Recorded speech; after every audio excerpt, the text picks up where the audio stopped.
where the mind is without fear and the head is held high, where knowledge is free.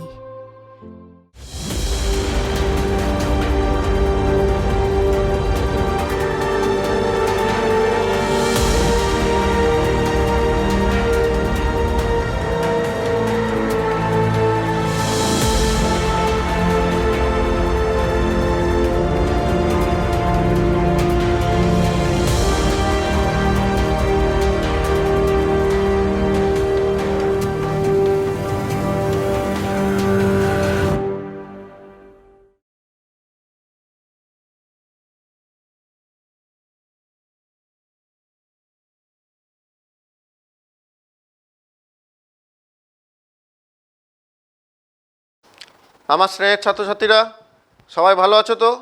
তোমাদের সঙ্গে আবার দেখা হলো। তোমাদের সাথে আজ আমি অনির্বাণ চ্যাটার্জি বুদিয়া হাই মাদ্রাসার অঙ্কের শিক্ষক ক্লাস 9-এর রাশিবিজ্ঞানের বিষয়ের ক্লাস নেব। রাশিবিজ্ঞান নেওয়ার আগে তোমাদের গত দিনে গ্রাফের ক্লাস আমি নিয়েছিলাম। তোমরা নিশ্চয়ই গ্রাফের অঙ্কগুলো বাড়িতে পেরেছিলা তো?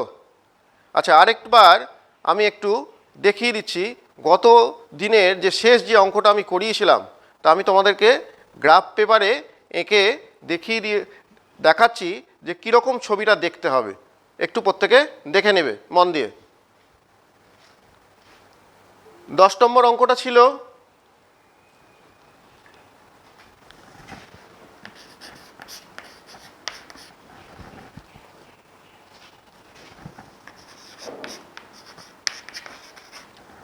এই সমীকরণটার লেখচিত্র আঁকতে বলেছিল এবং লেখচিত্রটা অক্ষদ্বয়ের সঙ্গে যে ত্রিভুজ উৎপন্ন করে সেই ত্রিভুজটার ক্ষেত্রফল বের করার অঙ্কটা ছিল।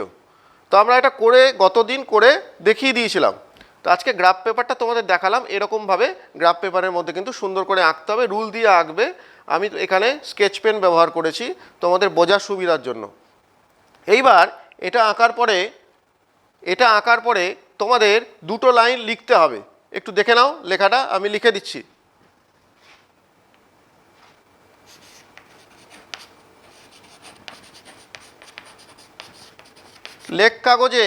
লেখো কাগজে এটাকে বলছে গ্রাফ পেপারটাকে, এক্স ও এক্স ড্যাশ এবং ওয়াই ও ওয়াই ড্যাশ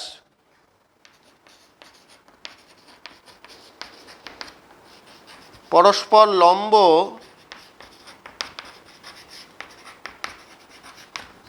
সরলরেখা দুটি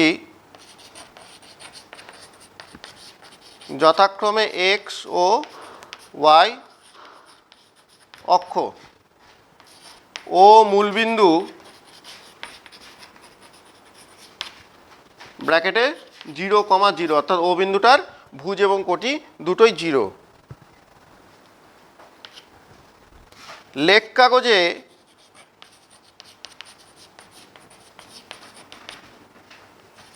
ক্ষুদ্রতম বর্গক্ষেত্রের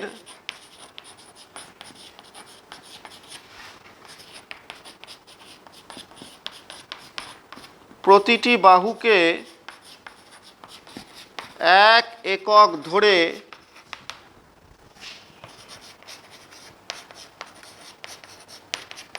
এই সমীকরণ থেকে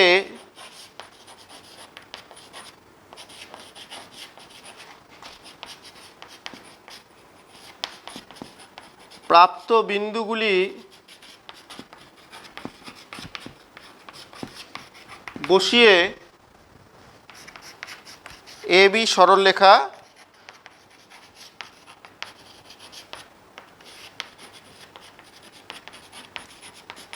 অঙ্কন করি। এই লাইনটা লিখে নিতে হবে গ্রাফে। প্রত্যেকটা যখন গ্রাফ আঁকবে, আঁকার পরে কিন্তু এই দুটো লাইন তোমাদের লিখে নিতে হবে। একটু বলে দিচ্ছি আমি। লেখ কাগজে এক্স ও এক্স ড্যাশ এবং ওয়াই ও ওয়াই ড্যাশ পরস্পর লম্ব সরলরেখা দুটি যথাক্রমে এক্স ও ওয়াই অক্ষ ও মূলবিন্দু, ও বিন্দুটার স্থানাঙ্ক হচ্ছে 0,0। লেখ কাগজের ক্ষুদ্রতম বর্গক্ষেত্রের প্রতিটি বাহুকে 1 একক ধরে, অর্থাৎ এক্স অক্ষ বরাবর প্রতিটা দাগকে 1 একক ধরেছি, ওয়াই অক্ষ বরাবর প্রতিটা দাগকে কিন্তু 1 একক ধরা হয়েছে। এই সমীকরণ থেকে প্রাপ্ত বিন্দুগুলি বসিয়ে আমরা এ বি সরলরেখাটা অঙ্কন করছি। ব্যাস এইটুকুটা আগের দিনের ক্লাস ছিল। আজকের যে বিষয় অর্থাৎ রাশিবিজ্ঞান সেখানে ঢুকে যাচ্ছি। তোমরা গ্রাফের অঙ্কগুলো আশা করি নিজেরা বাড়িতে করে ফেলেছো। তাহলে চলো শুরু করা যাক আজকের বিষয় রাশিবিজ্ঞান।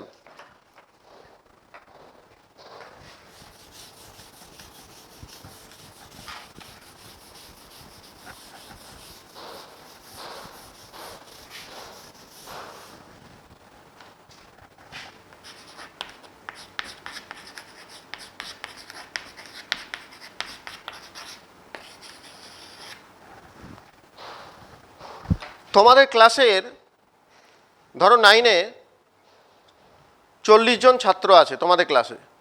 আমি যদি বললাম যে 40 জন ছাত্রের অঙ্কতে কত পেয়েছে সেটা পরপর করে তোমাদেরকে লিখতে বললাম, তাহলে তোমরা কি পরপর করে লিখবে তো?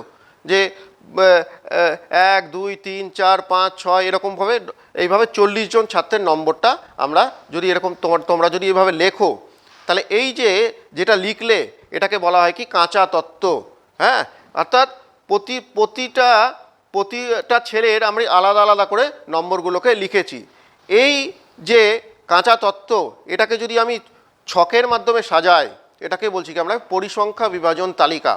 পরিসংখ্যা বিভাজন তালিকাটা আমরা তৈরি করতে শিখবো এই অধ্যায়। প্রথম যে রাশিবিজ্ঞানের প্রথম যে বিষয় আছে পরিসংখ্যা বিভাজন তালিকা তৈরি করা, সেই পরিসংখ্যা বিভাজন তালিকাটা আমরা তৈরি করতে এখানে শিখব।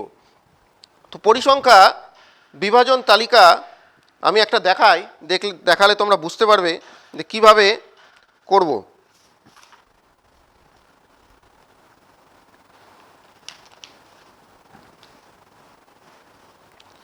তোমাদের বইয়ের 161 পাতার 3 নম্বর অঙ্কটা প্রত্যেকে দেখবে যে কিভাবে পরিসংখ্যা বিভাজন ছকটা তৈরি করব সেটা বুঝতে পারবে।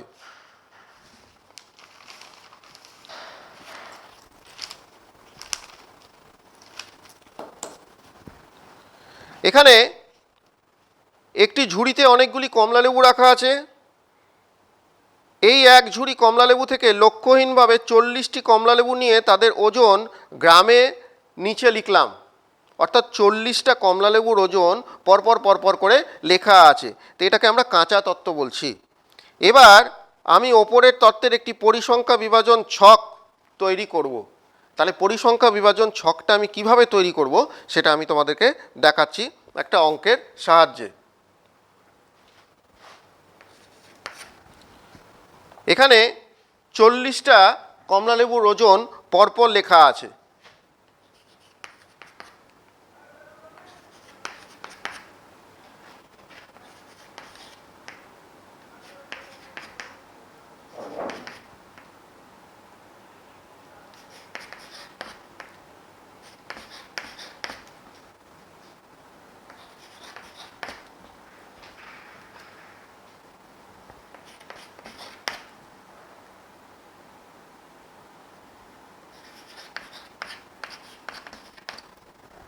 এক 2 3 4 5 6 7 8 9 10 আমি 10টা করে লিখছি।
40টা কমলালেবুর ওজন পরপর করে আমি এখানে লিখলাম। এটাকে কাঁচা তত্ত্ব বলছি। তো এটাকে এখান থেকে আমাদের পরিসংখ্যা বিভাজন ছক তৈরি করতে হবে। তো আমি কি করব পরিসংখ্যা বিভাজন ছক তৈরি করার জন্য? আমি প্রত্যেকটা সংখ্যাকে আলাদা আলাদা লিখে কতবার আছে সেটা আমি করতে পারি। তো এইভাবে যদি করি তাহলে কিন্তু অনেকটা সময় বেশি লাগবে এবং করতেও কিন্তু একটু অসুবিধা হবে। তো এটাকে আমি করব কি, আমি এটাকে শ্রেণীতে বিভক্ত করে নেব। শ্রেণী করলে আমাদের অঙ্কটা দৈর্ঘ্যটা ছোট হবে। তো শ্রেণীতে যদি বিভক্ত করি তাহলে আমাকে দেখতে হবে যে এই যে কাঁচা যে তত্ত্ব যেটা দিয়েছে এটার মধ্যে সবচেয়ে কম কত আছে এবং সবচেয়ে বেশি কত আছে। এখানে আমাকে দেখতে হবে সবচেয়ে কম কত আছে এবং সবচেয়ে বেশি কত আছে। তো সবচেয়ে কম ওজন এখানে দেখো তোমরা কত আছে,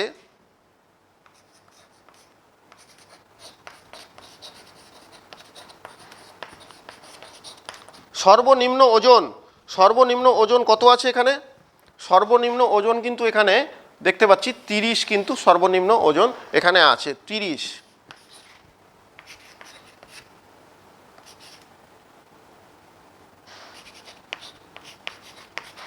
এবং সর্বোচ্চ ওজন সব থেকে বেশি ওজন কত আছে? 110। সব থেকে বেশি ওজন আছে 110। তাহলে সর্বনিম্ন ওজন হচ্ছে 30 এবং সর্বোচ্চ ওজন আছে 110। তাহলে আমাকে এবার শ্রেণীটা যে তৈরি করব, আমি শ্রেণীটা কোথা থেকে শুরু করব? শ্রেণীটা আমি 30 থেকে শুরু করতে পারি এবং 110-এর পরে গিয়ে আমি শেষ করতে পারি। 110টা যেহেতু আছে তাহলে 110-এর পরে আমি শুরু করতে পারি, শেষ করতে পারি। তাহলে কিভাবে আমি শ্রেণীটা করব? এখানে মনে রাখতে হবে শ্রেণী যখন আমি তৈরি করব শ্রেণী দৈর্ঘ্যটা কিন্তু আমাকে সবসময় খেয়াল রাখতে হবে 5-এর কম যেন না হয় এবং 30-এর বেশি যেন না হয়। আমি অঙ্কটা করে তোমাদেরকে বোঝাচ্ছি যে শ্রেণী দৈর্ঘ্য সেটা কিন্তু কখনো যেন 5-এর কম না হয়ে যায় এবং 30-এর বেশি যেন না হয়ে যায়, তাহলে কিন্তু অসুবিধা হবে। তো এবারে আমি পরিসংখ্যা বিভাজন ছকটা তৈরি করি।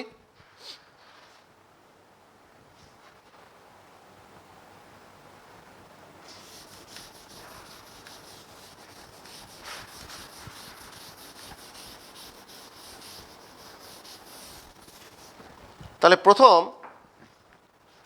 শ্রেণী, তারপরে হচ্ছে ট্যালি মার্ক,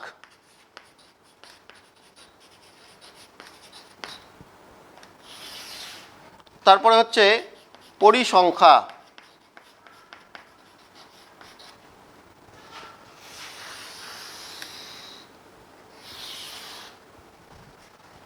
শ্রেণী, ট্যালিমার্ক, পরিসংখ্যা। পরিসংখ্যা বিভাজন ছক তৈরি করতে বলেছে। পরিসংখ্যা বিভাজন ছক তৈরি করতে গেলে আমাদের এই 3টে ঘর এখানে করলাম। তো এবার শ্রেণীটা আমি শুরু করলাম 30 থেকে 40, প্রথম শ্রেণী নিলাম 30 থেকে 40।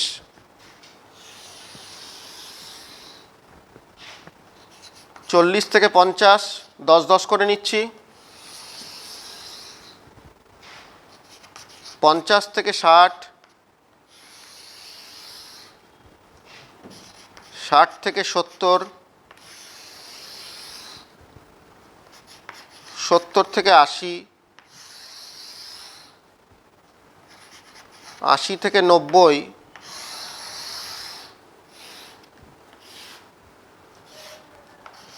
90 থেকে 100,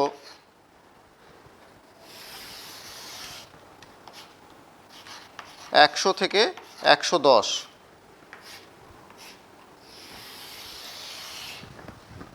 আমি এরকমভাবে শ্রেণীগুলো তৈরি করে নিলাম। এখানে শ্রেণী দৈর্ঘ্য কত? শ্রেণী দৈর্ঘ্য অর্থাৎ এই যে শ্রেণীটা আমি যে প্রথম যে শ্রেণীটা করেছি 30 থেকে 40, 40 থেকে 50, 50 থেকে 60, 60 থেকে 70, 70 থেকে 80, 80 থেকে 90, 90 থেকে 100, 100 থেকে 110। লাস্ট আরেকটা করতে হবে 110 থেকে 120, আরেকটা করতে হবে 110 থেকে 120। আচ্ছা, এটা ছোটো করে দিই তাহলে আঁটবে।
এখানে শ্রেণী দৈর্ঘ্য, এই যে শ্রেণীটা আমি যে লিখেছি, প্রথম শ্রেণীটার ক্ষেত্রে আমি বলি, প্রথম শ্রেণীটা আমি লিখেছি যে 30 থেকে 40, এই যে শ্রেণীটা আমি লিখেছি, এই শ্রেণীটার প্রথম যে 30, এই শ্রেণীটার 30টাকে আমরা বলবো কি নিম্ন সীমা, শ্রেণী সীমা যেটাকে বলি, শ্রেণী বা শ্রেণী সীমা, শ্রেণী সীমাও লিখতে পারি। এই 30টাকে বলছি নিম্ন সীমা এবং 40টাকে বলছি আমরা ঊর্ধ্ব সীমা। অর্থাৎ প্রত্যেকটা শ্রেণী সীমার আমরা দেখছি যে প্রথমটাকে যেটা বলছি সেটাকে বলছি নিম্ন সীমা এবং শেষেরটাকে বলছি কি আমরা ঊর্ধ্ব সীমা। এই যে নিম্ন সীমা এবং ঊর্ধ্ব সীমার মাঝখানের যে অন্তর 40 বিয়োগ 30, এই যে অন্তরটা, এটাকে বলছি কি শ্রেণী দৈর্ঘ্য বা শ্রেণী অন্তর। 30 থেকে 40, 40 থেকে 30 বিয়োগ করলে এই যে 10 পেলাম, তাহলে এই 10টাই কি বলবো শ্রেণী দৈর্ঘ্য বা শ্রেণী অন্তর বলতে পারি এখানে কিন্তু এক্ষেত্রে। তো এইবার আমাদের লক্ষ্য এবার করতে হবে যেটা, যে ওই যে কাঁচা তত্ত্বটা যেখানে ছিল সেটা দেখে আমাকে ভালো করে দেখতে হবে, দেখার পরে এই 30 থেকে 40-এর মধ্যে কতগুলো কমলালেবুর ওজন আছে সেটা আমাকে পরিসংখ্যার ঘরে হিসাব করে লিখতে হবে। তাহলে আমি প্রত্যেকে তোমরা বই দেখো যে 30 থেকে 40-এর মধ্যে এই যে 40টা কমলালেবুর ওজন পরপর পরপর লেখা ছিল, এখান থেকে 30 থেকে 40-এর মধ্যে কতগুলো কমলালেবুর ওজন আছে সেটা আমাকে এই যে যে দিয়েছে মানগুলো এখান থেকে আমাকে দেখে দেখে বসাতে হবে। তো দেখো প্রথমে 30 থেকে 40-এর মধ্যে গুনে নিই আমরা কতগুলো আছে। 30 থেকে 40-এর মধ্যে 1 2 3 4, তাহলে 30 থেকে 40-এর মধ্যে আছে কতগুলো 4টে কমলালেবুর ওজন। তাহলে আমরা পরিসংখ্যার ঘরে লিখব কত 4 লিখব। 30 থেকে 40-এর মধ্যে তাহলে 4টে কমলালেবুর ওজন এখানে আছে, সেজন্য পরিসংখ্যার ঘরে 4 লিখলাম। এবার 40 থেকে 50, তোমরা প্রত্যেকে দেখবে বইয়ে যে 40 থেকে 50-এর মধ্যে কতগুলো কমলালেবুর ওজন আছে। তো আবার আমরা দেখে নিই এখান থেকে যে 40 থেকে 50-এর মধ্যে কতগুলো পড়ছে। 1 2 3 4 5 6টা, তাহলে 40 থেকে 50-এর মধ্যে পড়ছে কত 6টা কমলালেবুর ওজন। এরপরে আসছি 50 থেকে 60, তাহলে 50 থেকে 60-এর মধ্যে কতগুলো কমলালেবুর ওজন আছে আবার আমাদের দেখে নিতে হবে যে 50 থেকে 60-এর মধ্যে কতগুলো আসছে। 3টে, 50 থেকে 60-এর মধ্যে 3টে কমলালেবুর ওজন আছে। একই রকমভাবে প্রত্যেকটা আমি তোমরা নিজেরা হিসাব করতে পারবে যে এরপরে যে 60 থেকে 70-এর মধ্যে কতগুলো আছে সেটা আমরা দেখে নিই। 60 থেকে 70-এর মধ্যে 4, 60 থেকে 70, 70 থেকে 80-এর মধ্যে 8, 80 থেকে 90-এর মধ্যে 7, 90 থেকে 100-এর মধ্যে 3, 100 থেকে 110-এর মধ্যে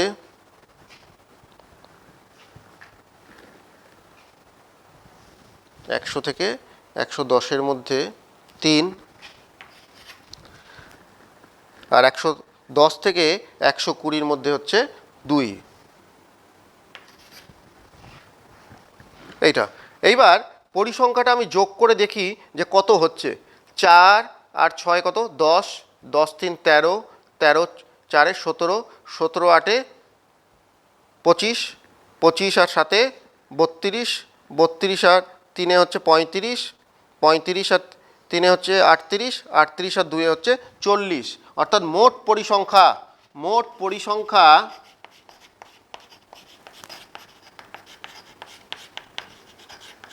সবগুলো যোগ করে আমি পেলাম কত 40। আমাকে প্রশ্নে বলাই ছিল যে 40টা কমলালেবু, যদি আমাদের কোথাও ভুল হতো তাহলে কিন্তু এইখানে যোগটা আমার 40 হতো না। অর্থাৎ আমি যদি হিসাবে ভুল করতাম যে 30 থেকে 40-এর মধ্যে কতগুলো কমলালেবু আছে, আমি এখানে 4-এর জায়গাতে 3 লিখে দিলাম, তাহলে আমার যোগটা নিশ্চয়ই 40 হতো না, কমে যেত। বা যদি আমি দেখা গেল যে আমি 5 করে দিলাম, তাহলে আমার ওখানে 41 হয়ে যেত। তখন কিন্তু বুঝতে হতো যে আমি যে হিসাব করেছি সেটা ভুল হয়েছে। তাহলে এটা খুব সূক্ষ্মভাবে করতে হবে যে কাঁচা তত্ত্বগুলো যে দেওয়া থাকবে সেখান থেকে এই যে আমরা শ্রেণী সীমা যেটা ভাগ করলাম, অর্থাৎ 10 10 10 10 করে ভাগ করে নিলাম, শ্রেণী দৈর্ঘ্যটা 10 10 করে যে ভাগ করলাম। এইবার প্রথম শ্রেণীটার মধ্যে যেটা আছে 30 থেকে 40, এর মধ্যে কতগুলো কমলালেবু আছে এটা কিন্তু আমাকে ভালো করে গুনে গুনে দেখে নিতে হবে। দরকার পড়লে সার্কেল করে করে করে নিতে হবে যাতে ভুল না হয়। তাহলে এই যে পরিসংখ্যাটা 40 হয়ে গেছে, তার মানে আমার হিসাবটা ঠিক আছে। এইবার ট্যালি মার্কটা কীভাবে করব? ট্যালি মার্ক তোমরা আগেও করেছো। ট্যালি মার্ক 4টাকে আমরা দেখাবো কিভাবে? 4টে দাগ দিয়ে আমরা 4 বোঝাই।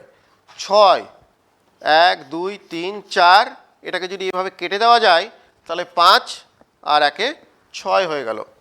3 1 2 3, 3টে দাগ। 4 আছে একই রকম, 1 2 3 4। 8 1 2 3 4, কেটে দিলে 5 6 7 8।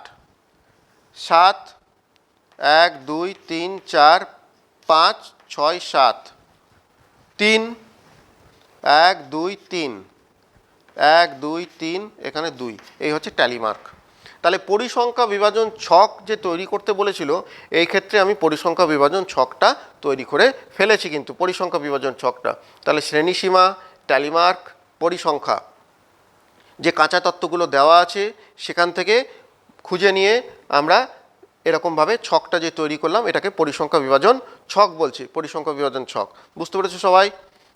এইবারে পরিসংখ্যা বিভাজন ছক তোমাদের তৈরি করতে দিয়ে প্রশ্নে বলতে পারে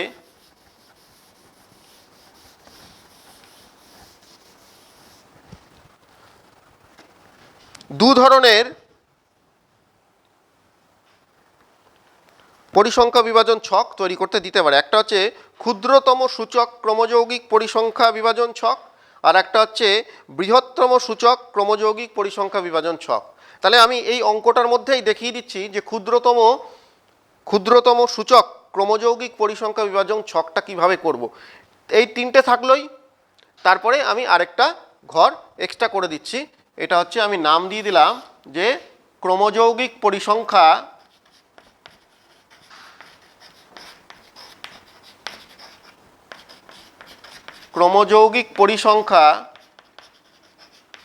ব্র্যাকেটে ক্ষুদ্রতম সূচক।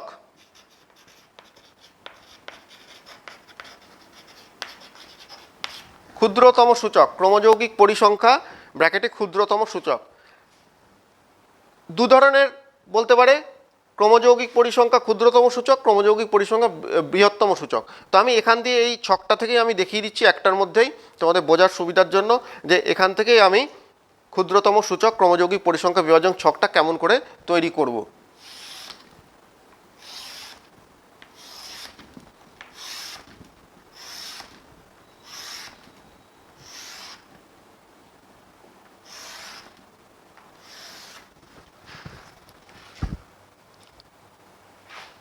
এখানে প্রথম যেটা আমাদের দেখতে হবে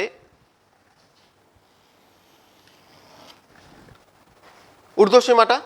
তাহলে প্রথম আমাকে হিসাব করতে হবে 40-এর কম কতগুলো পরিসংখ্যা আছে, কতগুলো কমলালেবু। তাহলে 40-এর কম পরিসংখ্যা এখানে কতগুলো আছে, কতগুলো ক্ষেত্রে 4টে।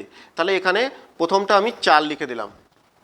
এইবার আমাকে দেখতে হবে 50-এর কম, 50-এর কম কতগুলো আছে কমলালেবু, 50-এর কম। তাহলে 50-এর কম যখন করব তাহলে তো আমার এটাও 4ও আছে আবার 6ও আছে, দুটোই আছে, তাহলে দুটো যোগ হয়ে যাবে।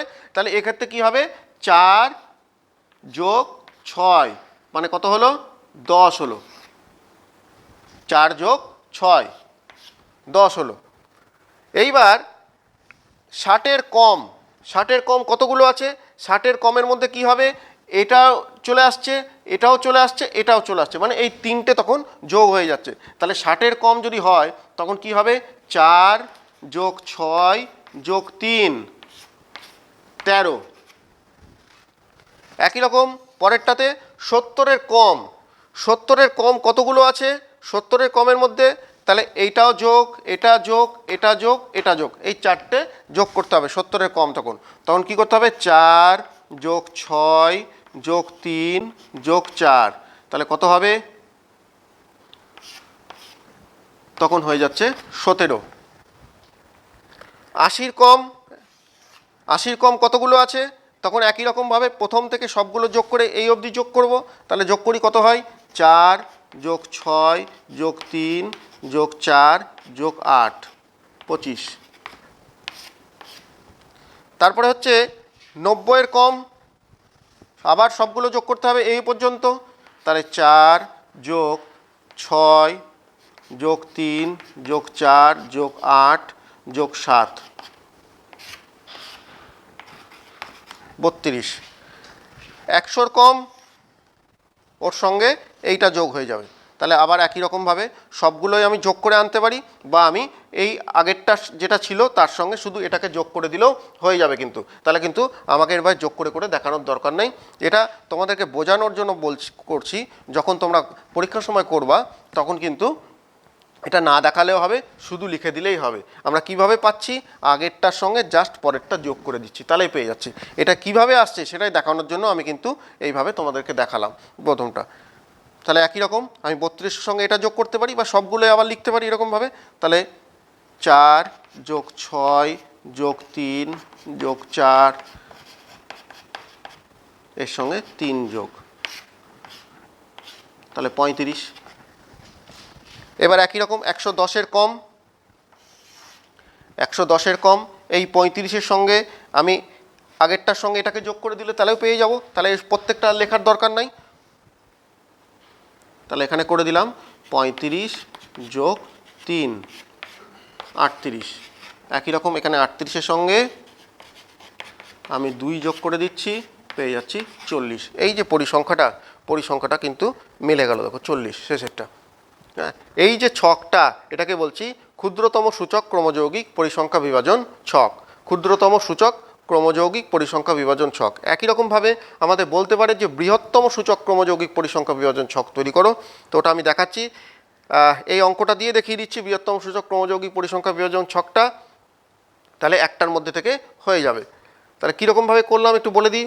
প্রথমটা আমাদের দেখতে হবে, মনে হিসাব করতে হবে, এই যে আমরা প্রত্যেকটা শ্রেণীর যে ঊর্ধ্ব সীমাগুলো পাচ্ছি, আমাদের প্রথমে দেখতে হবে 40-এর থেকে কম কতগুলো আছে। যেহেতু আমরা ক্ষুদ্রতম সূচক ধরেছি, তাহলে কম আমাকে দেখতে হবে 40-এর থেকে কম কতগুলো আছে। আমি দেখলাম 4টে। তারপরে 50-এর থেকে কম, 50-এর থেকে কম মানে কি 40-এর থেকে কম এটাও আছে আর এটাও আছে, তাহলে এই দুটো যোগ হয়ে গেল। তারপরে আছে 60-এর কম, 60-এর কমের মধ্যে কি আসছে? এটাও আসছে, এটাও আসছে, এটাও আসছে, 3টে যোগ হয়ে গেল। 70-এর কম, 70-এর কমের মধ্যে এইটা, এটা, এটা, এটা, এই 4টেই চলে আসছে। একই রকমভাবে প্রত্যেকটা আমি এরকমভাবে যোগ করে করে দেখিয়ে দিলাম যে এই যে ছকটা, এটাকে বলছি ক্ষুদ্রতম সূচক ক্রমযৌগিক পরিসংখ্যা বিভাজন ছক। এবার এটা থেকেই যদি বলা যায় যে বৃহত্তম সূচক ক্রমযৌগিক পরিসংখ্যা বিভাজন ছক তৈরি করো, তাহলে একই রকম এখানটাতে আমি লিখে দিচ্ছি শুধু বৃহত্তম সূচক ক্রমযৌগিক পরিসংখ্যা, এখানে লিখে দিলাম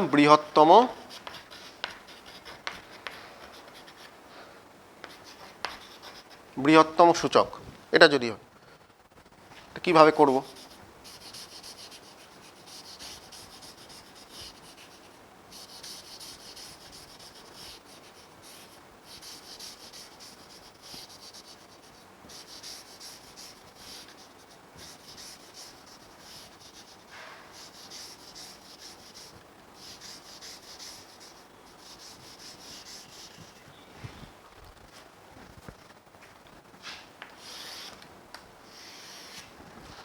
বৃহত্তম সূচক,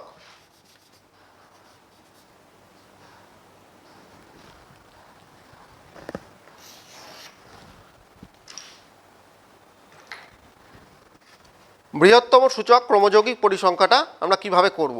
এখানে আমাকে দেখতে হবে প্রত্যেকটা শ্রেণীর যে নিম্ন সীমাটা আছে, প্রথমটা 30, 30-এর থেকে বেশি, ওখানে কি ছিল 40-এর থেকে কম ছিল ক্ষুদ্রতম সূচকটা। এখানে বৃহত্তম সূচক আমরা যেটা যখন হিসাব করব তখন দেখতে হবে 30-এর থেকে বেশি, 30 বা 30-এর থেকে বেশি কতগুলো আছে। এখানে 30-এর থেকে বেশি কতগুলো আছে? 30 থেকে 40 4 আছে, 30-এর থেকে বেশি, তাই না? 30-এর থেকে বেশির মধ্যে এই সবগুলো চলে আসছে, যে 40-এর থেকে বড়, 50-এর থেকে বড়, 60-এর থেকে বড়, এই সবগুলো কিন্তু তখন চলে আসছে। তাহলে 30-এর থেকে বেশি কতগুলো হিসাব করতে গেলে আমাদের কিন্তু তখন সবগুলো পরিসংখ্যাকে যোগ করে দিতে হবে, অর্থাৎ 40ই আমরা পাবো। তাহলে এখানে আমরা কি করব, তখন এই সবগুলোকে আমরা যোগ করে দেব। 4 যোগ 6 যোগ 3 যোগ 4 যোগ 8 যোগ 7 যোগ 3 যোগ 3 যোগ 2, তখন কিন্তু এই সবগুলো পরিসংখ্যাটা যোগ হয়ে যাচ্ছে। 30 বা 30-এর থেকে বেশি যদি আমরা হিসাব করি তখন কিন্তু সবগুলো পরিসংখ্যা কিন্তু একসাথে যোগ হয়ে যাচ্ছে প্রথমটা। তাহলে প্রথমটা কত হবে, যোগ করে 40ই হবে, যে সবগুলো যোগ করে আমরা 40 করেছি। একই রকম এবারে যদি আমরা বলি যে 40-এর থেকে বেশি কতগুলো আছে, 40-এর থেকে বেশি যখন হবে তখন এই 4টা বাদ হয়ে যাবে, যেহেতু 30টা বাদ হয়ে গেল তখন 30-এর থেকে বড়টা, তাহলে এখান থেকে কি হবে, শুধুমাত্র এই 4টা কিন্তু বাদ হয়ে যাবে। 4টা বাদ হয়ে গেলে যে 40 থেকে 4 যদি বাদ হয়ে যায় তাহলে কত হবে, তাহলে 36 হবে। তাহলে আমরা ওই রকমভাবেও দেখাতে পারি, বা এই 4টাকে বাদ করে এই সবগুলোকে যোগ করব, যখন আমরা এই সবগুলোকে যোগ করে আমরা লিখতে পারি যে কত হবে। আমি দেখিয়ে দিচ্ছি এখানে শুধু লেখাটা, যে 36 হলো এখানে। তারপরে 50-এর থেকে বড়, 50-এর থেকে বেশি বা 50-এর থেকে বড় কতগুলো আছে 50-এর থেকে বেশি, তখন কি হবে, এই দুটো কিন্তু বাদ হয়ে যাবে।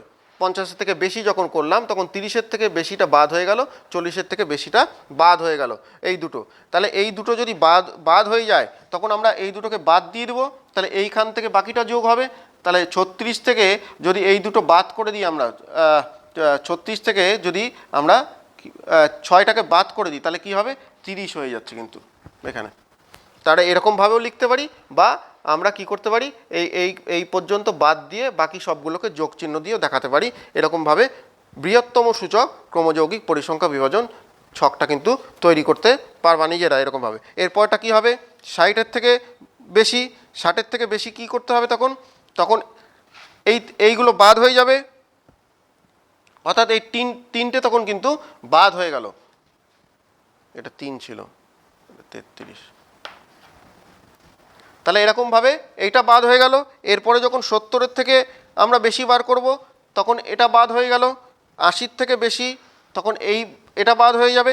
এরকমভাবে কিন্তু প্রত্যেকটা যখন করব তখন তার আগের সংখ্যাটা অবধি কিন্তু বাদ হয়ে গিয়ে যেটা পড়ে থাকবে সেটা আমাদেরকে লিখতে হবে। এটাকেই বলছে কি, বৃহত্তম সূচক ক্রমযৌগিক পরিসংখ্যা বিভাজন ছক। তাহলে দুভাবে আসতে পারে, একটা হচ্ছে ক্ষুদ্রতম সূচক ক্রমযৌগিক পরিসংখ্যা বিভাজন ছক, আর একটা হচ্ছে বৃহত্তম সূচক ক্রমযৌগিক পরিসংখ্যা বিভাজন ছক। তাহলে তোমরা প্রথম যে অধ্যায়টা আছে রাশিবিজ্ঞানের, সেখানে আছে পরিসংখ্যা বিভাজন ছক তৈরি করা। তাহলে পরিসংখ্যা বিভাজন ছক তৈরি করতে গেলে তাহলে প্রথমে শ্রেণীসীমা করব, তারপরে ট্যালিমার্ক, তারপরে পরিসংখ্যা, তারপরে যেটা দিবে যে ক্ষুদ্রতম সূচক ক্রমযৌগিক পরিসংখ্যা বা বৃহত্তম সূচক ক্রমযৌগিক পরিসংখ্যা, যেটা বলবে সেটা আমাদেরকে বার করতে হবে। নেক্সট চলে আসছি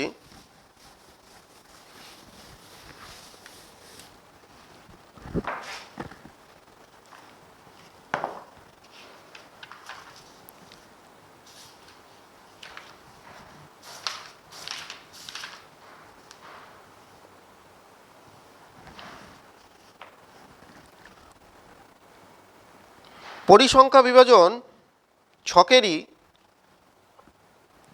আমাদেরকে গ্রাফ পেপারে হয় আয়তলেখ আঁকতে বলবে বা বহুভুজ আঁকতে বলবে। তাহলে কিভাবে তখন আমরা করব, তো সেটা এবার দেখাই। একটা অঙ্ক দিয়ে দেখাই।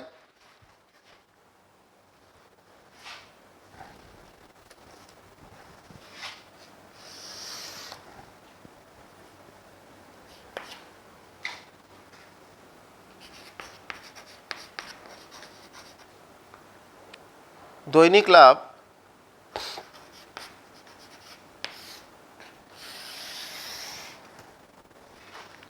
দোকানের সংখ্যা,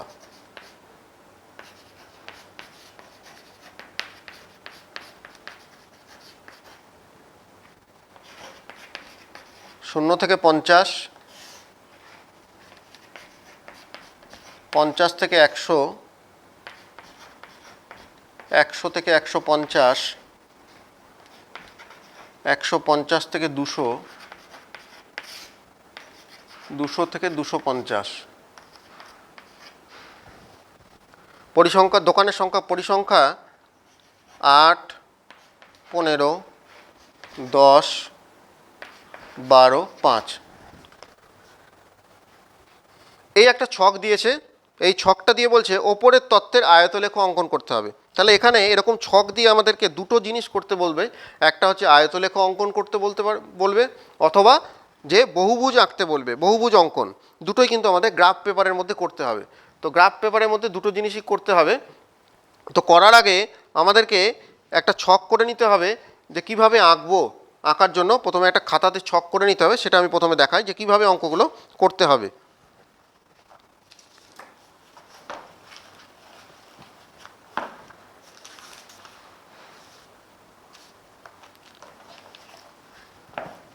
তাহলে প্রথমটা হচ্ছে শ্রেণী,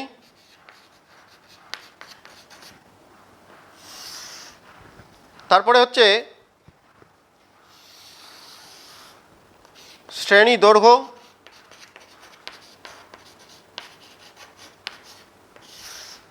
তারপরেরটা হচ্ছে পরিসংখ্যা।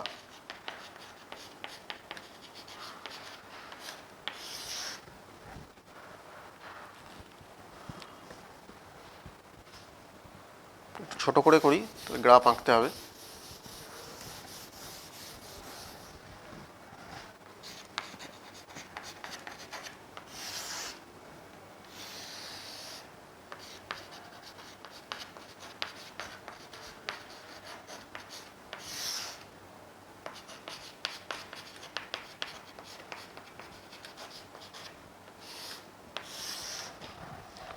প্রথম শ্রেণী কি বলেছে? 0 থেকে 50। পরিসংখ্যা হচ্ছে 8। 50 থেকে 100 পরিসংখ্যা 15। 100 থেকে 150 পরিসংখ্যা 10। 150 থেকে 200 পরিসংখ্যা 12। 200 থেকে 250 পরিসংখ্যা হচ্ছে 5। শ্রেণী দৈর্ঘ্য কত? অর্থাৎ এই শ্রেণীটার ঊর্ধ্বসীমা এবং নিম্নসীমা এই দুটোর মধ্যে অন্তর কত? প্রত্যেকটার 50 হচ্ছে, এরও 50। অর্থাৎ প্রত্যেক ক্ষেত্রে কিন্তু শ্রেণী দৈর্ঘ্যটা কি আছে? সমান আছে। এক্ষেত্রে প্রত্যেক ক্ষেত্রে শ্রেণী দৈর্ঘ্যটা কিন্তু সমান।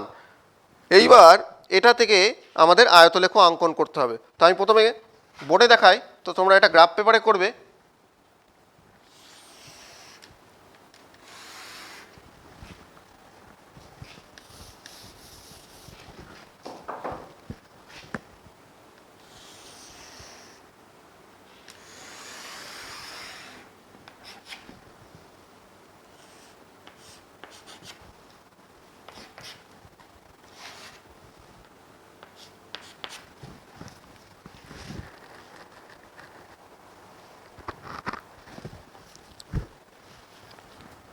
তাহলে এই এক্স অক্ষ বরাবর হচ্ছে শ্রেণী,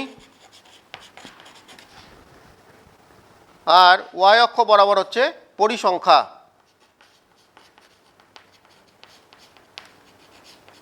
এক্স অক্ষ বরাবর শ্রেণী নির্দেশ করছে এবং ওয়াই অক্ষ বরাবর কিন্তু পরিসংখ্যা নির্দেশ করছে। তো এখন আমাদের কি আছে? 0 থেকে 50। তাহলে 0 থেকে 50 এই এক্স অক্ষ বরাবর আমাকে প্রথমে 0 থেকে 50 এই যে অঞ্চলটা আছে এটাকে আমাকে ঠিক করতে হবে। তো এক্স অক্ষ বরাবর প্রত্যেকটা এক ঘর, এক্স অক্ষ বরাবর যে ছোট ছোট দাগগুলো আছে গ্রাফের, যে আমরা এখানে এর আগে যখন আমরা লেখচিত্র আঁকছিলাম তখন কি বলেছিলাম? যে ক্ষুদ্রতম বর্গক্ষেত্রের প্রতিটি ঘরকে, অর্থাৎ এক্স অক্ষ বরাবর এক ঘর মানে 1, ওয়াই অক্ষ বরাবরও কিন্তু এক ঘর মানে 1 আমরা ধরেছিলাম। তো এখানে যেহেতু সংখ্যাগুলো অনেক বড় বড় আছে, অর্থাৎ 0 থেকে 50, তাহলে এখানে এক ঘর মানে 1 যদি ধরি তাহলে আমরা ছবিটা আঁকতে পারবো না। একটা পাতার মধ্যে গ্রাফ পেপারের মধ্যে আঁকা কিন্তু সম্ভব হবে না তখন। তাহলে সেটা সুবিধার জন্য আমরা কি করব? এক ঘর সমান সমান এক্স অক্ষ বরাবর আমি 10 ধরে নিচ্ছি। তাহলে কি হবে? 5টা ঘর মানে হচ্ছে 50, আবার 5টা ঘর মানে 100, এরকমভাবে আমি তখন করতে পারবো। তাহলে এক্স অক্ষ বরাবর এক ঘর মানে আমি 10 ধরলাম। তাহলে এখানে আমাকে লিখে নিতে হবে যে ধরি এক্স অক্ষ বরাবর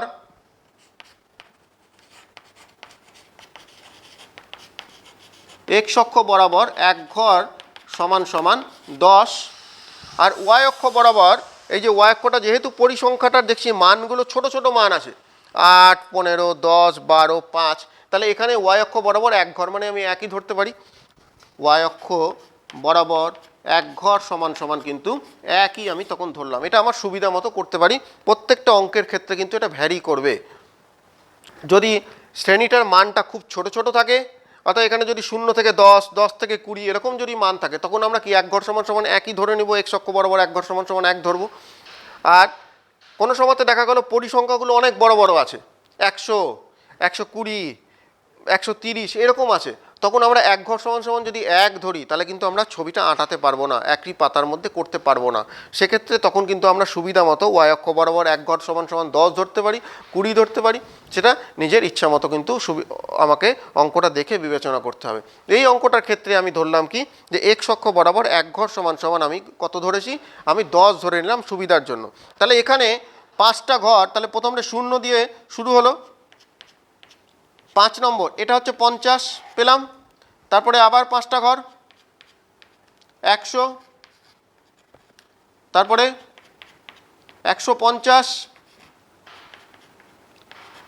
200, 250, 250 অবধি আছে এখানে।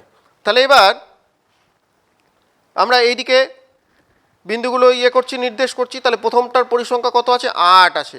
তাহলে এই দিকে আমি দেখে নিচ্ছি, গ্রাফ পেপারে করলে সুবিধা হবে। এইটা 8 আমি ধরলাম, 15, 9, 10, 11, 12, 13, 14, 15, 10, এটা 10, 12, 5। তো এবার আমি আয়তলেখ আঁকবো। প্রথম কি বলেছে, 0 থেকে 50-এর মধ্যে হচ্ছে পরিসংখ্যা হচ্ছে 8। তাহলে 0 থেকে 50-এর মধ্যে পরিসংখ্যা 8, তাহলে এইখান থেকে স্কেল দিয়ে 0 থেকে 50 এরকম দাগ টানলাম। তারপরে 50 থেকে 100-র মধ্যে পরিসংখ্যা কত বলেছে, 15 বলেছে। তাহলে 50 থেকে 100-র মধ্যে পরিসংখ্যা হচ্ছে 15,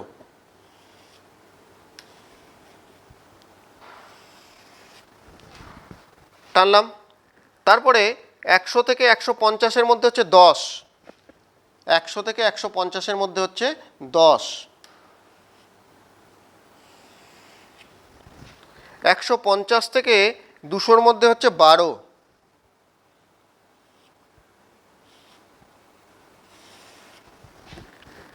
200 থেকে 250-এর মধ্যে হচ্ছে 5। এই যে আয়তলেখ, প্রত্যেকটা কি হচ্ছে এরকম আয়তলেখ, আয়তক্ষেত্র হচ্ছে এক একটা, এটাই অঙ্কন করতে বলেছি। এটাকে এবার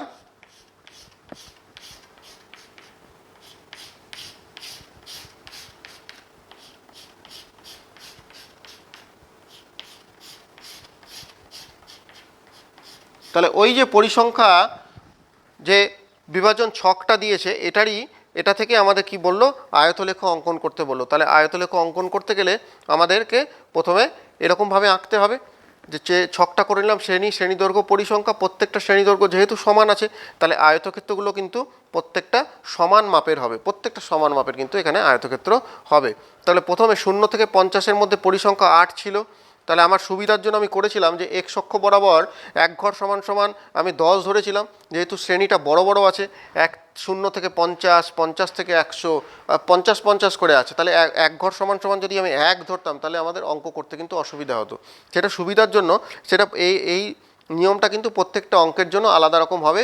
অঙ্ক দেখে আমাদেরকে বিবেচনা করতে হবে যে আমি এক্স অক্ষ বরাবর কত ধরবো, ওয়াই অক্ষ বরাবর কত ধরবো। কিন্তু তাহলে এক্ষেত্রে এক্স অক্ষ বরাবর এক ঘর মানে আমি 10 ধরেছি, এবং ওয়াই অক্ষ বরাবর এক ঘর মানে কিন্তু একই ধরেছি। পরিসংখ্যাটা যেহেতু ছোট আছে সেই জন্য ওয়াই অক্ষ বরাবর এক ঘর সমান সমান একই ধরেছি। এই করার পরে আমরা এখানে গ্রাফের মধ্যে এই ছবিটা করব, গ্রাফ পেপারের মধ্যে এই ছবিটা করব। তো আমি একটা তোমাদের জন্য গ্রাফ পেপারের মধ্যে ছবি এনে দেখাচ্ছি যে কীরকমভাবে আমি ছবিটা করেছি এটা। তাহলে প্রত্যেকে দেখো গ্রাফ পেপারটা যে কীরকম দেখতে হবে।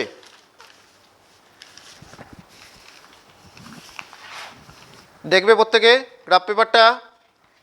এই যে তোমাদের জন্য এটা ছবি আমি দেখাচ্ছি গ্রাফ পেপারের মধ্যে, যেটা আমি বোর্ডে আঁকলাম সেটাই কিন্তু তোমাদেরকে গ্রাফ পেপারের মধ্যে আঁকতে হবে।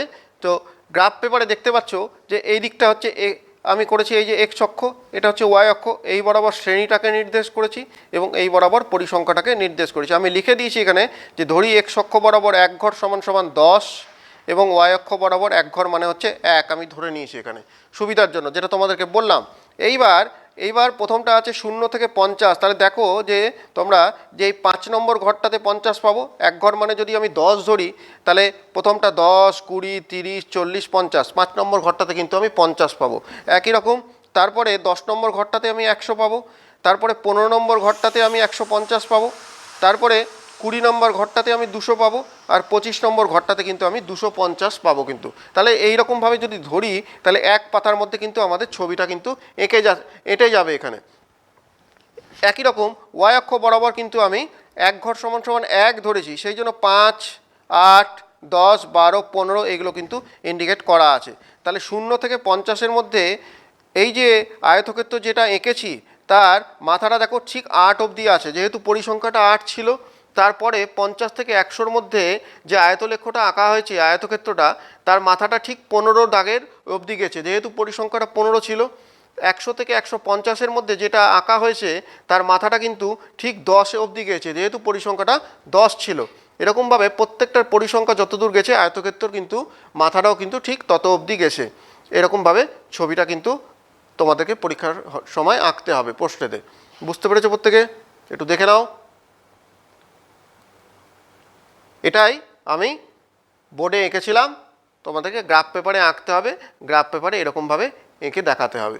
দেখার পরে আয়তক্ষেত্রটাকে আমরা একটু আয়তক্ষেত্রগুলোকে ভালো লাগার জন্য একটু শ্যাডো করে দিয়েছি।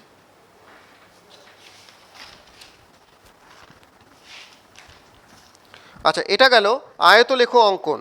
এইবার আরেকটা দিতে পারে, আরেকটা যেটা আছে সেটা হচ্ছে বহুভুজ অঙ্কন আছে, বহুভুজ। তো সেটা কীরকমভাবে করব? বহুভুজ আঁকার জন্য আমি একটা অঙ্ক দেখাই, অঙ্ক দেখিয়ে করলে সুবিধা হবে।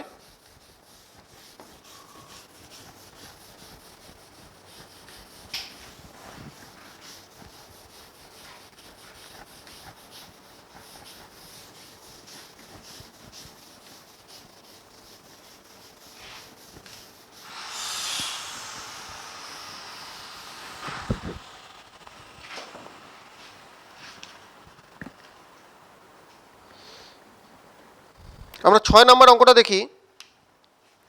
নিচের পরিসংখ্যা বিভাজন ছকটির পরিসংখ্যা বহুভুজ অঙ্কন করি। 6 নম্বর যে অঙ্কটা দিয়েছে সেটা দেখি। 6 নম্বর অঙ্কটা, এটারও গ্রাফ হবে, আমি গ্রাফ দেখাবো তোমাদেরকে। 6-এরটা কি বলেছে?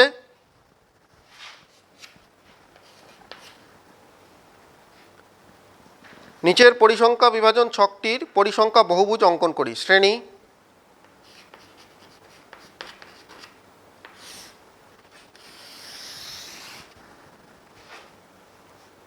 পরিসংখ্যা,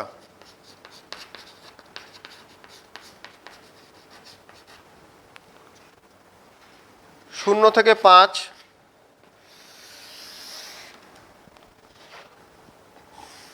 পরিসংখ্যা হচ্ছে 4, 5 থেকে 10, পরিসংখ্যা 10, 10 থেকে 15, পরিসংখ্যা 24, 15 থেকে 20, 12, 20 থেকে 25, 20, 25 থেকে 30, 8। এটা প্রশ্নে বলে দিয়েছে পরিসংখ্যা বিভাজন, একটা ছক দিয়েছে।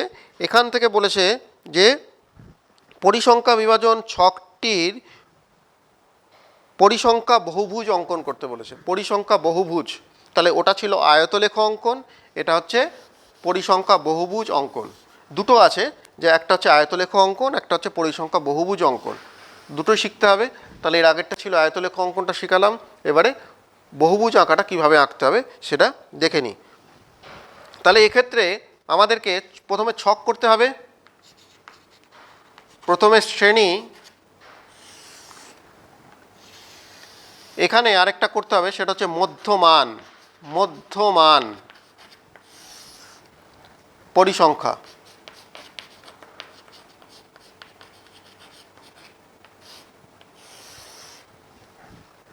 শ্রেণী প্রথমে কি ছিল, 0 থেকে 5, পরিসংখ্যা ছিল 4, 5 থেকে 10 পরিসংখ্যা 10, 10 থেকে 15 পরিসংখ্যা 24,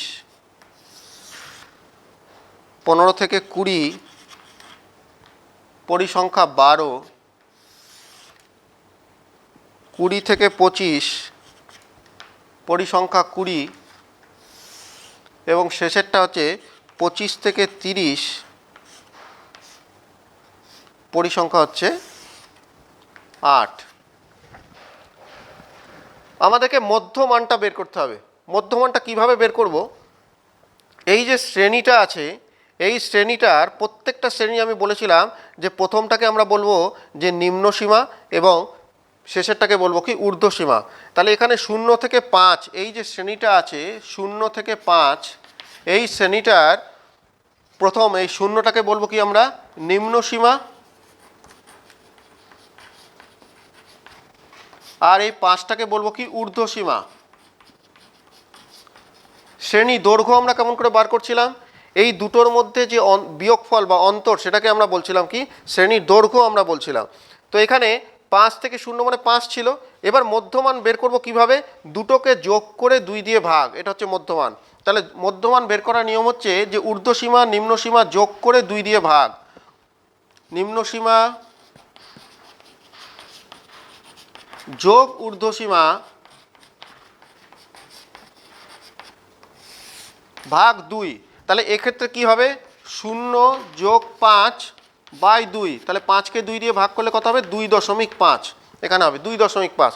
তাহলে প্রত্যেকটা ক্ষেত্রে আমি বার করব। তাহলে প্রথমটার ক্ষেত্রে কি হবে 2.5, পরেরটার কি হবে 5 যোগ 10 15, 15কে 2 দিয়ে ভাগ করলে 7.5, 10 যোগ 15 25, 25কে 2 দিয়ে ভাগ করলে 12.5, 15 যোগ 20 35, 2 দিয়ে ভাগ করলে 17.5, 20 যোগ 25 45, 2 দিয়ে ভাগ করলে 22.5, 25 যোগ 30 55, 2 দিয়ে ভাগ করলে 27.5। তাহলে এরকমভাবে কিন্তু মধ্যমানটা বার করতে হবে, যে নিম্নসীমা ঊর্ধ্বসীমা দুটোকে যোগ করেছি 2 দিয়ে ভাগ করলে যেটা পাবো এটাকেই বলছি কিন্তু মধ্যমান, এটাকে মধ্যমান। তাহলে মধ্যমান বের করার এটা হচ্ছে সূত্র, নিম্নসীমা যোগ ঊর্ধ্বসীমা বাই 2। এইবারে আমরা গ্রাফ পেপারের মধ্যে কিভাবে বহুভুজটা আঁকবো দেখাই। প্রথমে বোর্ডে আঁকি, তারপরে গ্রাফ পেপারের মধ্যে দেখাচ্ছি।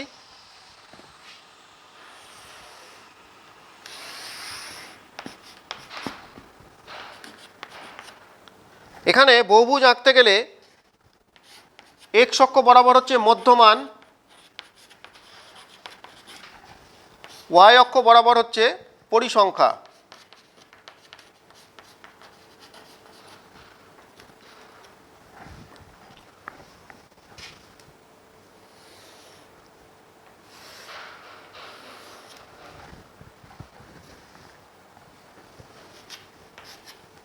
আচ্ছা, এটা হচ্ছে 0। তাহলে প্রথম মধ্যমানগুলো আমাকে চিহ্নিত করতে হবে। প্রথম আছে কত 2.5, 7.5, 12.5, 17.5, 22.5 এবং 27.5। এটা এই বিন্দুগুলোকে প্রথমে আমাদের গ্রাফ পেপারের মধ্যে চিহ্নিত করতে হবে। এটা করার জন্য এক্স অক্ষ বরাবর কত ধরবো, ওয়াই অক্ষ বরাবর কত ধরবো সেটা আমাকে দেখে নিতে হবে। তো এখানে সুবিধার জন্য আমি করব কি, যে এক্স অক্ষ বরাবর প্রথমে লিখে নিলাম যে ধরি এক্স অক্ষ বরাবর, এক্স অক্ষ বরাবর 4 ঘর সমান সমান 5 আমি ধরলাম। এক্স অক্ষ বরাবর 4 ঘর সমান সমান 5, ওয়াই অক্ষ বরাবর 1 ঘর সমান সমান আমি একই ধরছি সুবিধার জন্য। তাহলে 2 নম্বর যে ঘরটা সেটা আমি 2.5 পাবো। এক্স অক্ষ বরাবর 4 ঘর মানে যদি আমি 5 ধরি, তাহলে এই যে 2 নম্বর ঘর সেটাতে আমি কি পাবো? 2.5 পাবো। এরপরে প্রত্যেকটা 4 নম্বর ঘরে যখন আমি যাব তখন কিন্তু 5 করে আমি থাকবে, বেড়ে যাবে। তখন এখানে যদি 4 নম্বর পরের 1 2 3 4 এই 4 নম্বর ঘরটাতে আমি পাবো কত? 7.5। তারপরে আবার 1 2 3 4 এখানে আমি পাবো কত? 12.5। 1 2 3 4 এখানে পাবো 17.5। 1 2 3 4 এটা পাবো কত? 22.5। 1 2 3 4 এটা পাবো 27.5। পরিসংখ্যা বহুভুজ আঁকতে গেলে একটা বেশি আমাদেরকে নিতে হবে, ওপরের দিকেও বেশি নিতে হবে, সামনের দিকে এবং পরের দিকেও একটা বেশি নিতে হবে। তাহলে পরেরটা হচ্ছে আবার 1 2 3 4 এটা পাবো 32.5। একই রকম এই দিকে যদি আমি 4 ঘর এগোই 1 2 3 4 তাহলে এই দিকে পাবো কত? -2.5। এটা পেলাম। এক ঘর সামনের দিকেও এগিয়ে রাখতে হবে, এক ঘর পরের দিকেও এগিয়ে রাখতে হবে পরিসংখ্যা বহুভুজ আঁকতে গেলে। তাহলে সুবিধার জন্য এক্স অক্ষ বরাবর 4 ঘর সমান সমান 5 ধরলাম। তাহলে 2 নম্বর ঘরটা পাচ্ছি আমি 2.5। এইবার প্রত্যেকটা 4 নম্বর ঘরে কিন্তু 5 করে বেড়ে যাচ্ছে। তখন এটা কিন্তু অঙ্ক দেখে আমাদেরকে হিসাব করে নিতে হবে যে এক্স অক্ষ বরাবর কত ঘর সমান সমান কত ধরবো, ওয়াই অক্ষ বরাবর কত ঘর সমান সমান কত ধরবো। এইবার এটার যদি আমি ছবি আঁকি তাহলে প্রথমটা কি বলেছিল? 0 থেকে 5 মধ্যমান যখন 2.5 পরিসংখ্যা কত ছিল? 4 ছিল। তাহলে 2.5-এ পরিসংখ্যা হচ্ছে 4। এদিকটা আমি দেখে নিই 1 2 3 4 এখানে। তাহলে এই বরাবর একটা বিন্দু আমি নির্দেশ করলাম। তারপরটা কত আছে? 7.5-এ কত ছিল? 10 ধরলাম, এটা 10। তাহলে 7.5-এ হচ্ছে 10। তারপরে 12.5-এ হচ্ছে 24। 12.5-এ হচ্ছে 24। তারপরে 17.5-এ হচ্ছে 12।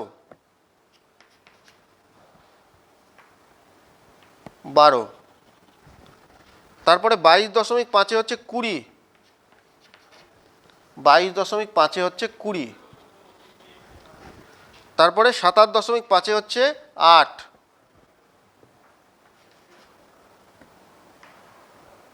27.5-এ হচ্ছে 8 এইটা। এরকম তাহলে আমরা বহুভুজটা এবার আঁকবো। প্রথমে আমি এক ঘর আগিয়ে নিয়েছিলাম, তাহলে এখান থেকে শুরু করব। দাগটা স্কেল দিয়ে দাগ টানতে হবে। এখান থেকে প্রথমে এই বরাবর দাগ, তারপরে এই বরাবর প্রত্যেকটা বিন্দুকে একটার সঙ্গে একটা যুক্ত করতে হবে।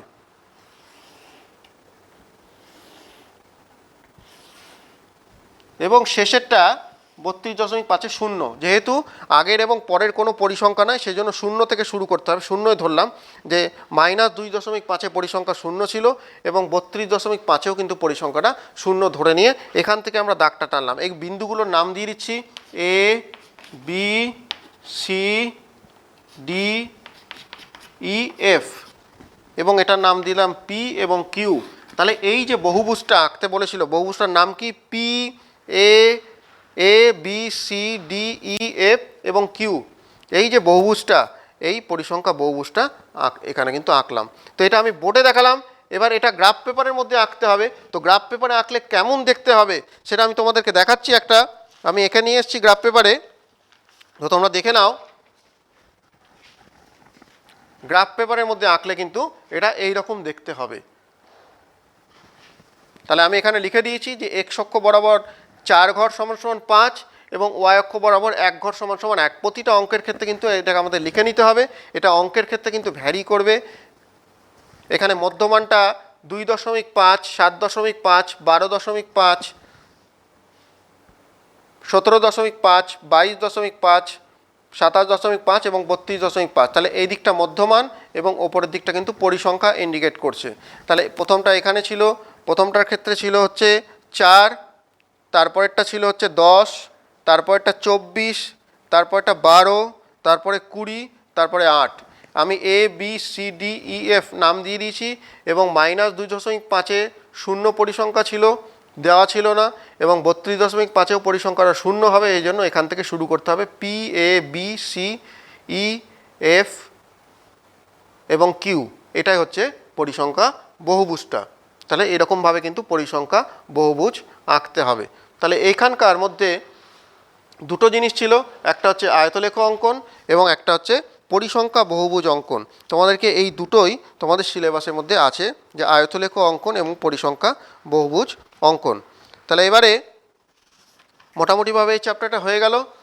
প্রথমে হচ্ছে প্রথম যে ভাগটা ছিল সেখানে ছিল যে পরিসংখ্যা বিভাজন ছক তৈরি করা। তাহলে তোমরা পরিসংখ্যা বিভাজন ছকটা তৈরি করতে শিখলে। প্রথমে কাঁথা তত্ত্বগুলো দেওয়া ছিল, সেটাকে ছকের মাধ্যমে সাজিয়ে যেটা করলাম পরিসংখ্যা বিভাজন ছকটা তৈরি করলাম। এবং দ্বিতীয় যে ধাপটা ছিল, দ্বিতীয় যে পার্টটা ছিল, সেখানে কি হতো, এই পরিসংখ্যা বিভাজন যে ছক যেটা করলাম এটারই আমাদের হয় আয়তলেখ আঁকতে বলবে অথবা পরিসংখ্যা বহুভুজ আঁকতে বলবে। তো তোমরা এটাও শিখলে।